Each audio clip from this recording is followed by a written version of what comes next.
today. Let's see who's hopping on. Today I want to talk about something really simple, something that I've gotten a lot of messages on where people say, like, what do you do when an event tells you to fill out this form? Like, you know, the RFP forms, the call for speaker forms. What exactly do you do when events tell you to do that? And so I've had this a lot. I mean, a lot of people, a lot of events do this. And so I used to do the same thing everybody else did. I would fill out the form. And it kind of depends on where you are in your speaking career too. So if you're in the beginning of your speaking career, of course, you pretty much got to do anything everyone says. I mean, if people tell you to fill out a form, you fill out a damn form. If you're in the beginning of your speaking career, hell, you even offer to pay them. I mean, you do whatever it takes to get on a stage in the beginning. But I'm going to tell you exactly like what you should do, the steps in terms of when they say you send them an email, hey, I'm the greatest speaker in the world. They say, okay, cool. Fill out this form though. You got to call for speakers. Fill out this form. What exactly do you do? So that's what I want to talk about today. What's up, Ari? What's up, David? What's up, Micah? John, Assad, what's up, everybody? Wani, Glenn, what's up, peeps? And so then remember to all you SpeakPro Academy members, remember to show up for your phone calls as well, because if you don't show up, if you miss, like, I'm telling you, I wait for about 60 seconds. And then if you're not there, I go off and do something else and then you can't call again. So just remember, you guys show up to the phone calls when we do those. So let's see. What's up, Maggie? Paul. All right. So let's get going here. So here's the thing. When people say this to me, they say like, hey, I sent out an email. I got a response saying, fill out this form, fill out this call for speakers. What do I do when they say that? Ultimately, in order to get hired, like this is why I keep telling people, you got to determine what type of speaker you want to be. The type of speaker that you want to be determines everything that you do. And so if you're contacting events and they keep saying like, fill out this call for speakers and fill out this form or whatever, you have to understand that you're contacting the wrong events. I'll tell you that right now. You're simply contacting events that do not pay speakers. This is why I tell everyone there's a difference between conferences and paid events. The paid events are more like company events and colleges. Those are pretty much the only events that pay. Conferences, they kind of pay at times. Mostly it depends on who you are. If you are one of the top celebrity authority figures in your industry, you can possibly get paid. And once again, this depends. Someone like Gary Vaynerchuk always gets paid. Tony Robbins, Grant Cardone, any of these big time guys, they're always there. They're always getting paid. Even people though who have 10 million, $50 million businesses, when they show up at conferences, they almost always are not getting paid. And I'm telling you guys that you have to understand this. And so you have to understand the difference between the mindset of these events. Conferences, they literally see a speaker as an expense. That's all you are. You are taking money away from them. That's what they see. You are an expense. That's why they do not pay speakers. On the other hand, the celebrity speakers like Gary Vaynerchuk, he gets paid because he is not an expense. He gets people to the event. He puts butts in seats. That is why they say like, hey, it's worth it. Whatever he charges, 180 grand, whatever, they think it's worth it because they know they're going to make a lot more back from that. So that's why they don't really pay speakers. They see it as they're doing you a favor. This is the most important thing you got to get. When you think about the call for speakers, you have to understand the mindset that they're in. The mindset is that they see themselves as doing you a favor as a speaker. Because they're thinking, we got this whole room full of people. We brought all these people here. We're doing all the marketing. And so when you come and you say, I want to speak at your event, they say, well, we did all the work. So you're basically an expense. We're doing you a favor by putting you on a stage. That's what they truly think. And a lot of times it actually is true too. And so these events, they're the ones who want the content, all that sort of stuff. Versus the paid events, the mindset is very, very different. At companies and colleges, you are not an expense, you're an investment in the culture in terms of just, you're basically entertainment. That's literally what they're paying you for. And so this is why they focus more on having a good time at the event. That's why I keep telling speakers, you're not going to come into an event and fix all the problems in their business that they've been thinking about for years. You're not going to do that. They simply want entertainment. This is why the speakers who get hired are the ones who say like, it's a funny motivational speech. It's an entertaining motivational speech. And they do that. Whereas the speakers who don't get hired, the speakers who are building a brand, they're more like, I'm an expert in marketing. I'm an expert in this. I'm an expert in that. These are the speakers who are not getting paid to be on a stage. And so these are the speakers who are getting the call for speakers. So you have to truly understand this before you do what I'm about to tell you to do. So understand that from the very get-go. And by the way, if you have any questions, make sure you ask them now, because when I'm done, I'm going to come back. If there are any questions, I'll answer them. If there aren't, I'm just going to assume that, hey, everything I said was just flat out amazing and nobody needs any answers for anything. All right.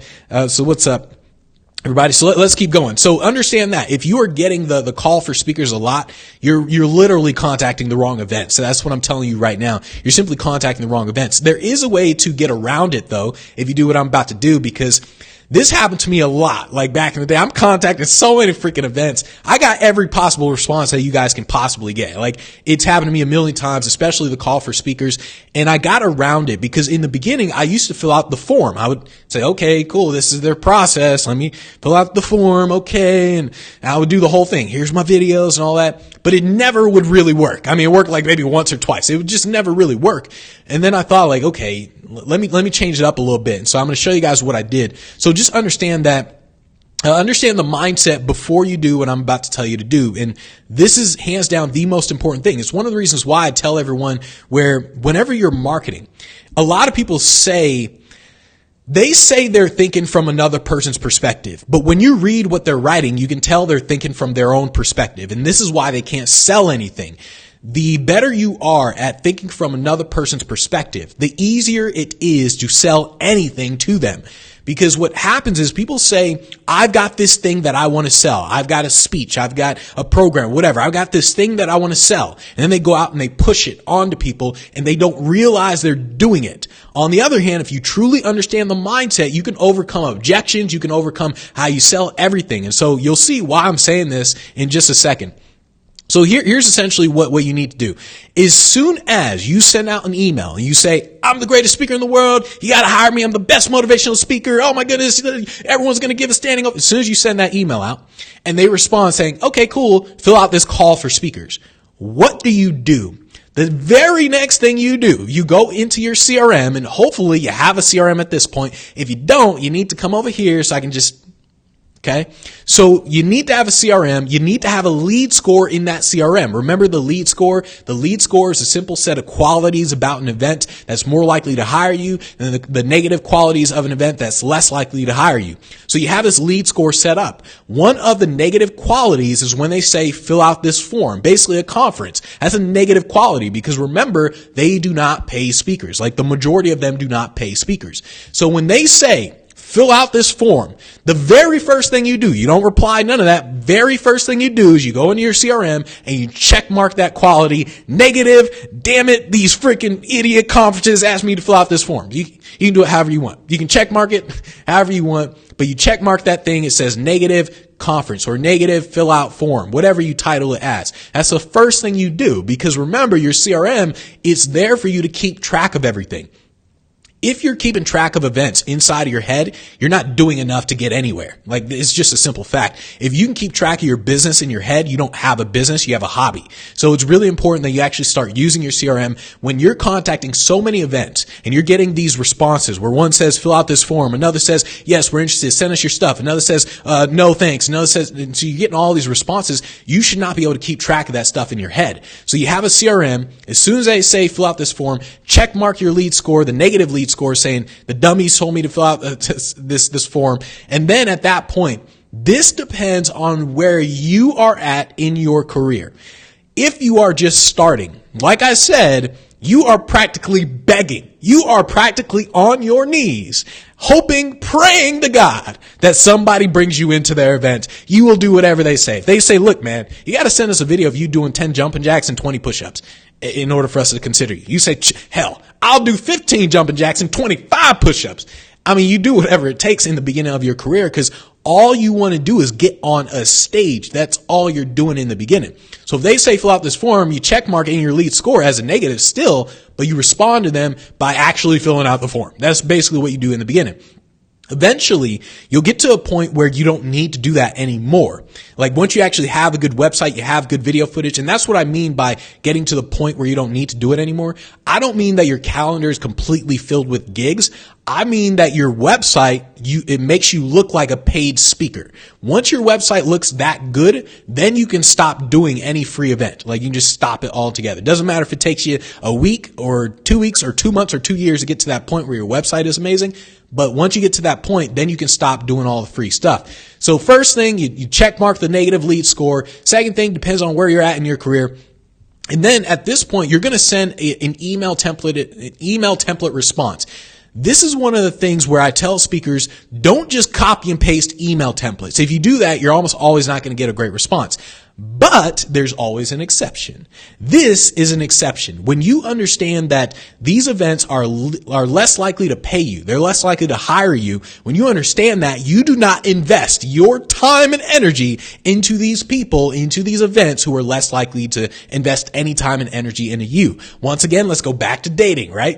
I love the dating analogies. If you are if you're texting, calling a guy, girl, and they aren't responding to you, you do not keep texting and calling them. You do not invest more time and energy into them than they're going to invest into you. Maybe you can invest a little bit, but not to the point where you're just like doing too much. So with email templates, when they say like, fill out this form, you check mark the negative lead score. At this point, you're not going to their website and like looking around saying, all right, let me figure out how to customize this response all perfect. You're not doing that. You simply say, okay, I know this event is about internet marketing. You respond with your simple template. For those of you SpeakPro Academy members, the template is inside the program. In fact, let me show you where it's at. So for those of you SpeakPro members, this is just a demo version, by the way. If you guys go to speakproacademy.com/demo, anyone can actually see this, but you guys just won't be able to access any of this stuff unless you're actually a member. So if you guys go down here to the event finder section, click on this, scroll all the way down where it says email templates here. You'll click on that, and then something actually pop up here. This is just a demo version, so there's nothing there. And then you guys will click on that and then scroll all the way down and you'll see the template. So that's where you find the template for the response. But basically, you create your own template. If you're not a SpeakPro Academy member, you create your own template. And literally, it's a template. You may change one or two things in that template, but you do not change anything else. You click, bam, hit send. That's it. Once again, you're not investing a lot of your time into this. That's all you're really doing. Now, here's the thing with the template. So when you're creating your template, if you're a SpeakPro Academy member, you already have a template. If you're not a SpeakPro Academy member, here's how you create your template. All you do, remember how I said in the beginning, you have to think about their mindset. What's the mindset of conferences when they say fill out this form? Remember, the mindset is they're doing you a favor. You're not doing them a favor by speaking. They're doing you a favor by bringing you into their event. And so you got to remember that sort of stuff. And so here's what you do with any objection. You have to acknowledge the objection before they do. Because if they acknowledge it, well, if they say it before you, you're kind of screwed. So you got to acknowledge the objection first. So when they say fill out this form, you say, I know you normally have people fill out the form because, and then you insert your because, and what's the because? Remember, you understand the mindset. You say because, and then you go on to your thing, to basically pitch them anyways. What I do is I basically ignore whatever the hell they say. Like they say, fill out this form, I would ignore that. In the beginning, I did fill out the form, but eventually I realized it wasn't really working, so I ignored it. I said, look, I know you normally do this call for speakers because of so-and-so, and then you go on to pitch anyways. And I do not fill out the call for speakers at all. And so what you really have to do when you are actually coming up with an objection response is you just say what they're thinking before they actually say what they're thinking, or if they even say it at all. So you just have to think about that with your actual objection. This is why you have to really, really understand, why do they want speakers to fill out this why do they want these speakers to fill out this call for speakers? Like, why are they doing that? When you understand that, you say, look, I know you normally do this because, bam, and then you go on and just ignore the call for speakers and just pitch them anyways. So that's really what you're doing. Now, this is hands down the most important part of actually getting hired when they say fill out this call for speakers. And this is the thing that I eventually learned to do. It's probably because I do both the mentalism and the speaking, which is why I started doing this. But think about it from their perspective. Remember, people will visualize a certain thing when certain words come up. So when you say the word magician, I remember this a long time ago. When I would say the word magician, everyone thought kid magic. Like, oh, come to our kid party. And I remember going table to table. I'm like, oh yes, I'm the magician here. And they're like, oh, okay, yeah, I mean, our kid is going to come over here in just a second. I'm like, damn it. I hate kids. I don't want to perform for your kid, man. I don't dumb my stuff down. Like, I wanted to say that, but I didn't. And so the word magician brought that up inside of people's head. When I changed it to the word illusionist, once again, they were thinking more David Copperfield status, stage stuff. When I said mentalist, most people don't know what the hell that was. So it was like starting from a blank slate. And so words can simply change how people think about a certain thing.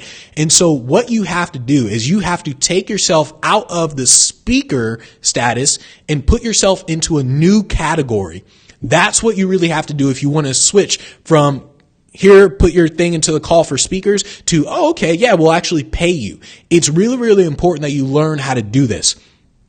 And so, okay, so I see some questions. All right, cool. So it's really, really important that you learn how to do this. What I ultimately did is I ultimately went from saying, okay, well, I'm also an entertainer too. That's basically what I did. I said, look, would you guys be interested in a keynote speaker, blah, blah, blah. They're like, fill out this call for speakers. And I don't think, damn it, I don't want to fill out no call for speakers. What about entertainment? I'm actually a mentalist, by the way. And so that's what I would do. And eventually, like after I started doing the speaking lifestyle thing, I thought, okay, there aren't too many speakers who can do that. There aren't too many speakers who can say, oh, I can speak about this. Oh, by the way, I can also juggle and I can also do mind reading too. Like there aren't too many speakers who can do that. So I figured, let me test this out. Instead of saying I can actually do a mentalism show, I tested it with just a funny motivational speech, like a funny, engaging motivational speech. And so I started selling it like that. That's ultimately what you're doing. You go from sending them an email saying, I'm the greatest speaker in the world. They say, fill out this call for speakers. You check mark the negative lead score in your CRM, and then you respond with the template by basically saying, look, this is not a normal speech. This is actually a hilarious motivational presentation that people are just going to be dying laughing at. It's something that if you guys want to break up the flow of the event, of like the seriousness of the event, then you can bring me in for a funny presentation. And so that's what you do. You take yourself out of the same category that all the other speakers are in, and then you put yourself into a completely new category. But basically, the blue ocean strategy. That's basically what you're doing. And so it's really, really important that you do that. You kind of just say like, hey, I know you guys normally do this, but this is like a break from this because it's a funny speech. And that's ultimately what you're doing. Hopefully, you can do that. Hopefully your speech is funny or something. If you can't do that, then you're screwed. So that's kind of what you're doing in terms of the whole thing. Ultimately, you don't want to go after conferences in the first place. This is why so many speakers cannot get hired. Like no matter what, they're like, dude, I sent out 1,000 emails. Nobody's interested. Nobody's paying me. Everyone wants me to do it for free. That's because you're going after the wrong events. Think about this. So imagine this. Imagine a guy, he's like, you know what? I'm going to talk to some girls, okay? I'm going to talk with a ton of girls. I'm going to pick up a ton of girls. Then he goes to a gay club and he's like, how come there aren't really, like, how come I'm going to all these girls, but all of them are saying no to me? Like, what? And it's because he's talking to all the women who are interested in women. And so, of course, that's the same thing with events. You're simply talking to the wrong people. That is why you keep getting those call for speakers and all. You're simply talking to the wrong people. It doesn't matter what you say. I mean, if you're a guy and you're talking to a girl who likes other women, it doesn't matter how good your game is. It won't work. And so the same goes with speaking. If you are talking to conferences, it doesn't matter how many emails you send, how great your email conversations are, it just won't work. They're in the wrong state of mind. And so that's why it's really, really important for you to understand what type of speaker do you want to be? Do you want to actually get paid gigs like a paid keynote motivational speaker? Or do you want to be the expert in your industry? Experts, I'm telling you guys right now, experts do not get paid to be on a stage. Please understand this. Experts are not getting paid to be on a stage. They are getting paid for all the other stuff, for selling programs, for selling workshops, masterminds, whatever. Maybe they got a completely separate software business. They're not getting paid to speak on a stage. I'm telling you guys that. So it's really, really important that you understand that. Just stop contacting conferences if you want paid gigs. This is why what I do when I contact a conference and they say, hey, fill out this form, I check mark negative lead score, send them a simple template email response that I don't really customize, and then that's it. I stop talking to them altogether. I do not follow up with them. I'm simply no longer interested in them, because you got to remember how prospecting works. Prospecting is about you weeding out events. That's what you're doing. You are qualifying events. You got a list of 1,000 events.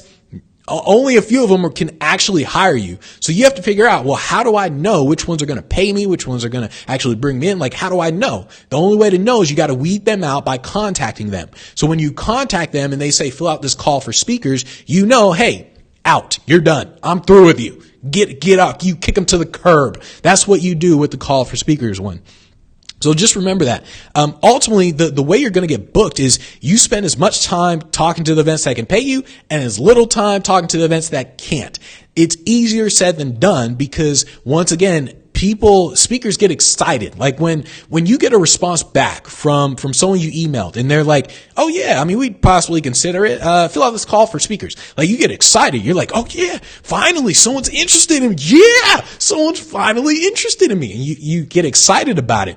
And so you have to remove that excitement when you're talking to the wrong events. And so you just have to understand that's the purpose of your lead score, is to simply say, spend more time on these people, less time on these people. That's really what you're doing. And so you just got to give yourself a reality check ultimately. Like, you also have to think in terms of, do you actually look like you're worth paying for? So this is one of the things where I keep telling speakers, like, it always starts with your website. If you don't even look like you're worth paying for, nothing you can do will get them to pay you. So it's really important that you look like you're worth paying for. You get your website up to par. And that's why in the beginning, if you don't look like you're worth paying for, if your website isn't great, you have to do damn near everything to get on a stage. Pay them if you have to. Do whatever it takes to get on a stage in the beginning. That way you can actually look like you're worth paying for. So when you do contact them, you're much more likely to get hired. So that's it for today. Let's see if there were any questions. Let's see here. Said, just a reminder to reply to my email exchange. Oh yeah, Jonathan, I was actually going to do that today. So let's see. All right. Cool. We got that. Where do you put associations in the pay, not pay thinking? Associations they are in the pay category, but they're more like nonprofits. So it's one of those things where associations, they can pay. It's just a matter of, do they want to pay? That's kind of what it is. It's similar to nonprofits. Nonprofits can pay. They can pay your full fee. It's just a matter of, do they want to pay your full fee? That's really what it comes down to. And once again, that ultimately comes down to your website. So if you look like you're worth paying for, if you look like you're a top-notch speaker, then they're much more willing to pay. And once again, remember, no matter what, associations and nonprofits, they're always going to try to lowball you, no matter what. And so just understand that associations are in the pay category, but yeah, I mean, they're in the pay category. So let's see, when you still have the same question. Hired by two, but told they don't pay by others. Yeah, I mean, associations pay. It's literally the same as like nonprofits. They say they can't pay or whatever, but trust me, they pay. So let's see. You said Miami. Wait, what you talking about, Miami? All right, so let's see. You said in the beginning, how do you overcome the mindset if thinking you won't get booked because your website is not that great yet? Well, I mean, this isn't a mindset thing. It's more of, is your website great or not? So ultimately, if you don't think your website is great, then other people probably don't think your website is great. And so it's not really a mindset thing. It's one of those things where I tell people, like, it doesn't matter if you believe in gravity or not, it works. And so if you don't have a great website and you don't think you have a great website, you simply improve the website. It doesn't matter in terms of what your mindset is about the fear of, does it look bad or whatever. It probably is bad if you think it is bad. And so that's the thing. And ultimately what you can do is, it's really, really hard to get feedback from friends and family because they don't want to make you feel bad. So when you ask them, what do you think of the website? They'll be like, well, it's great. Great website. In reality, they're like, could probably be better. And so, but they won't say that to you. And so it's really, really hard to get feedback on your website. Wani, luckily, since you're a SpeakPro Academy member, I'm the one who's going to be like, your website's trash. Absolutely horrible. You got to fix it. So luckily, I'll tell you that. But yeah, in terms of the website, ultimately you want to think. So here's what Elio did back in the day, right? So when Elio first joined, his website was bad. I was like, Elio, man, come on. And so he started updating the website, looked better. It got to a point where I said, okay, you can send out emails now. But I told him at least like every weekend, work on your website, like Saturday, Sunday, work on the website. So he was doing that. Like he sent out emails Monday through Friday, Saturday, Sunday, he'd work on the website. Then it got to a point where his website was even better. And I said, okay, now you can only work on the website on Sundays. And so, and now his website is really good. So now he can update his website like every few weeks or months or whatever.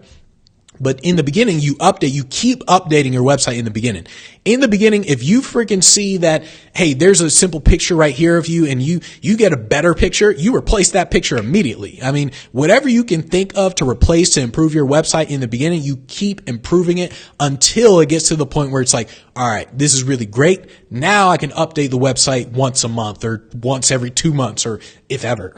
So that's kind of what you're doing with the website. So let's see, you said if you're working a full-time job and you're working on your speaking business at night, what's the target number of outreach you should be aiming for daily? As many as possible. If you have a job and you're working on your speaking business at night, then when you are sending out emails, it's as many as possible. If you were able to do this 24/7, I would tell people you gotta stick to like under 150 a day because now there's a spam filters and stuff. But in the beginning, or if you're working a job and then at nighttime you're sending out emails, you probably won't be able to hit 150 a day. And so that's why you just say, I'm just going to send out as many as possible if you're working a job. So that's really what you do. So let's see, you said, my talk has a lot of funny parts, but I would not identify it as a funny presentation. I had the funny parts to lighten up my story about my miraculous escape on 9/11. Yeah, so ultimately, I mean, it doesn't matter if you're positioning your presentation as funny.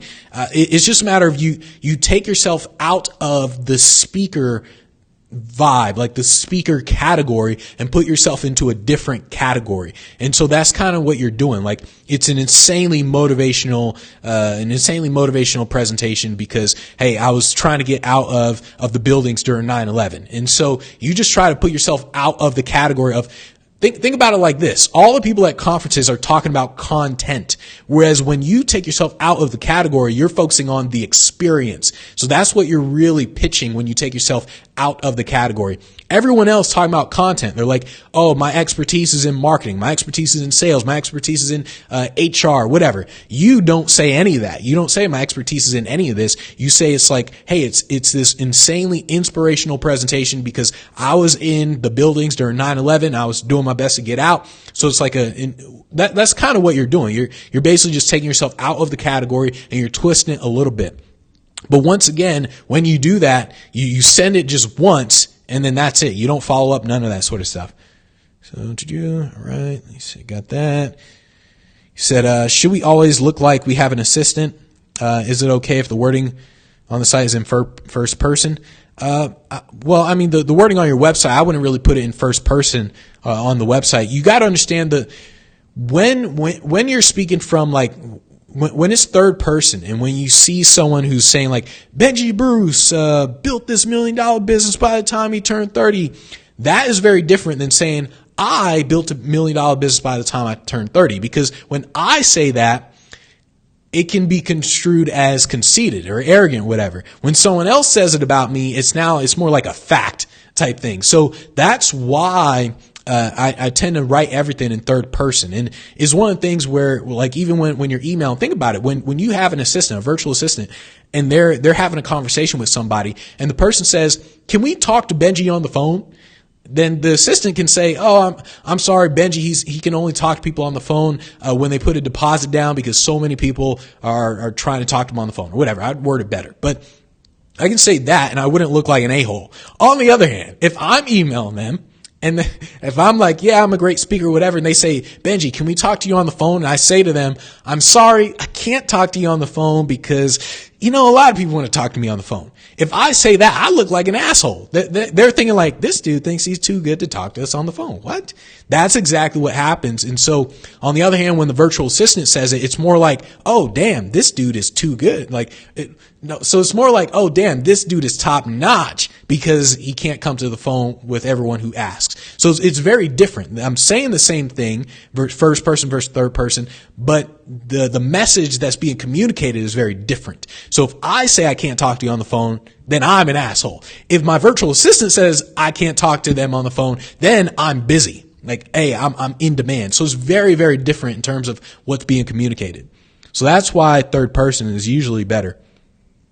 All right, so let's see. You said, if you're a seasoned speaker but not as popular as Les Brown, our college is a good place for paying gigs. Yeah, I mean, there's a lot of speakers who aren't as popular as Les Brown, and so it's one of the things where, a lot of speakers they're not as popular as Les Brown. So basically, colleges especially, they have to actually pay people to come into the college and basically entertain.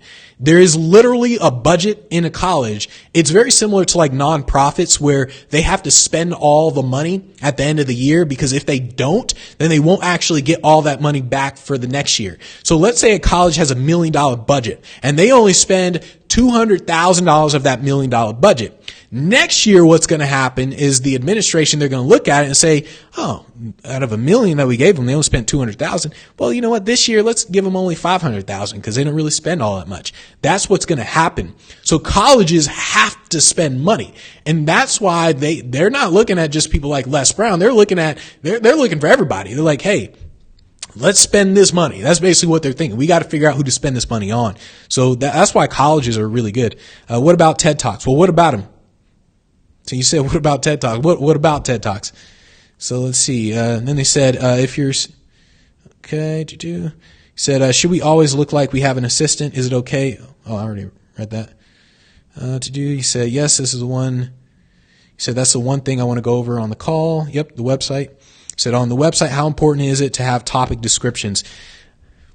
It's not really important at all, actually. In terms of the topic descriptions, you can have it if you want. You don't really need it. Ultimately, what you're doing is, remember the difference between the paid speakers and the expert-based speakers. The paid speakers, you have to come across in terms of the experience of hiring you. That's what you really have to communicate. So when you say the topic is leadership, you don't just say the topic is leadership. You show pictures of the CEO from Microsoft and he's laughing with you on stage, and you show something like that. Like, hey, it's not just, we're not just talking about leadership. You're like communicating that people are laughing, that everyone's like, oh, like having a great time.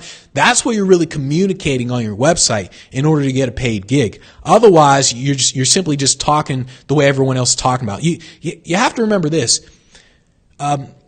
People don't believe what you say. No matter what it is you write on your website, people don't believe you. You have to show it. So anyone can say anything on their website. They can say, this is a hilarious speech, one of the funniest speeches in the world. Nobody cares. People are going to be like, let me see a video. That's what's going to happen. People, let me see a video.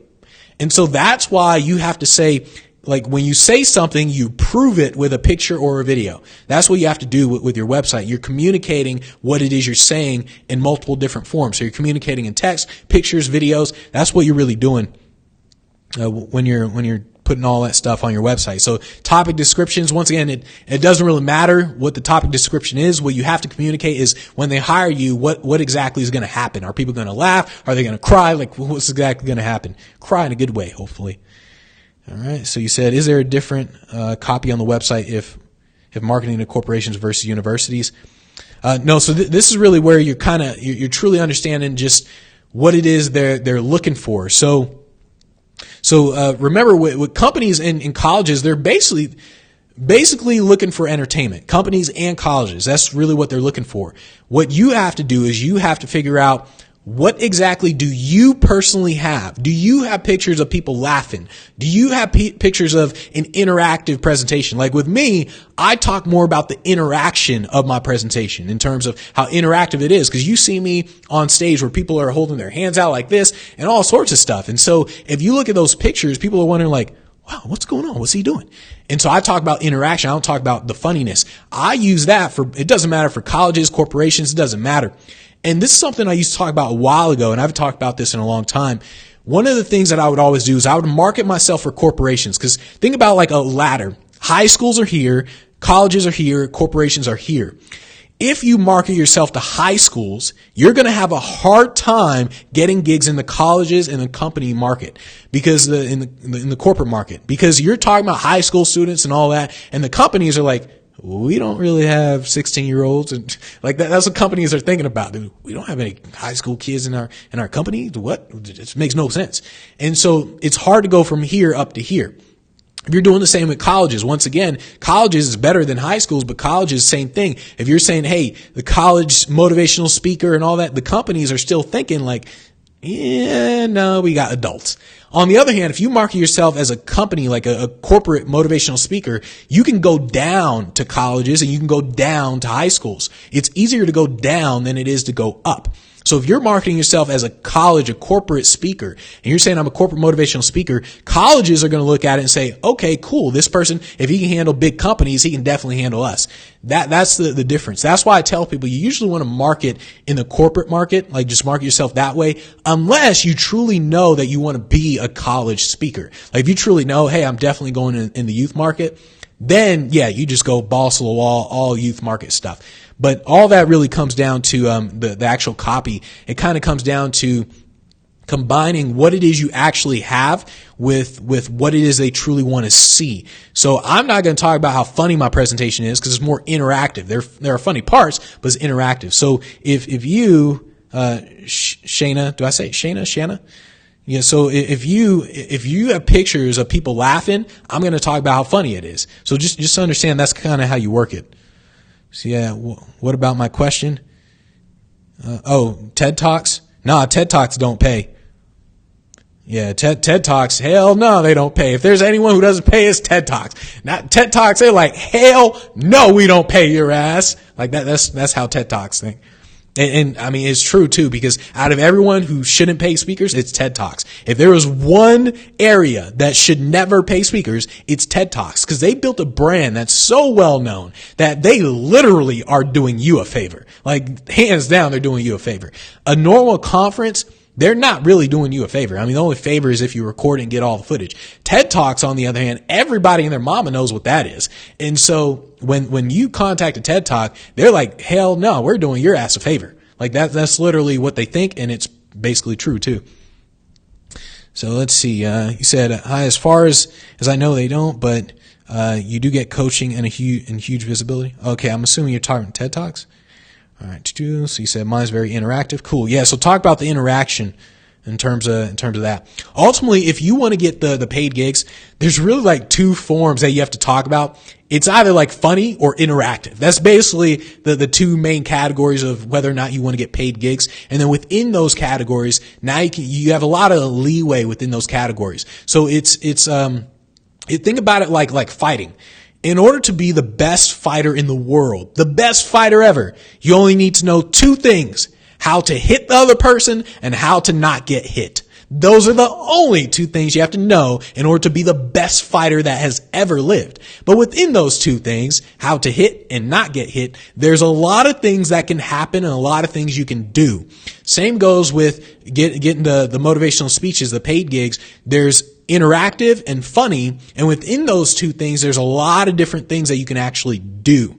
And so that's kind of what you're doing. So interactive, I mean, you can juggle, you can tell like stories, and stories are interactive. Well, not really, but interactive mentally, I guess. But ultimately, you're communicating the actual experience of hiring you if you want to get paid to speak. So that's a biggest difference with paid gigs and expert speakers. Expert speakers talk about their expertise. They're like, here's what I'm an expert in. It's the content stuff. The paid speakers talk about the overall experience of bringing them in. It basically has nothing to do with what they talk about. It's like, hey, this thing that I'm going to talk about is going to be funny as all hell. People are going to die laughing. Hey, this thing that I'm talking about, I mean, it's going to be so interactive. People are going to come back saying, or people are going to come up to you saying like, damn, that was the greatest speaker that we've ever seen in our lives. And so that's a difference between the two. All right. So I guess we are good to go for today. Let's see if there are any questions. So just a reminder. All right. So we are good to go for today. So a reminder to all the SpeakPro Academy members, remember we're doing these phone calls. So we're doing these one-on-one calls. I'm going to record all the calls, by the way. And next one, Alio, is actually for today. If you're not a SpeakPro Academy member and you want my help, like right now we're doing one-on-one calls. These calls, I'm not going to know how long they're going to last. I may keep doing them every month. I may not. You never know. But right now I'm doing the one-on-one calls. So if you're a SpeakPro Academy member, if you're not a SpeakPro Academy member, go to speakproacademy.com. That's where you can sign up, and then we can make sure you guys are working, getting your stuff done, getting on stages, getting booked, the whole shadoodle, the whole shebang. So I will talk to you guys. Yeah, I guess we're good to go for today. I will talk to you guys tomorrow, 9 a.m. Pacific time. So take care, everybody. Adios.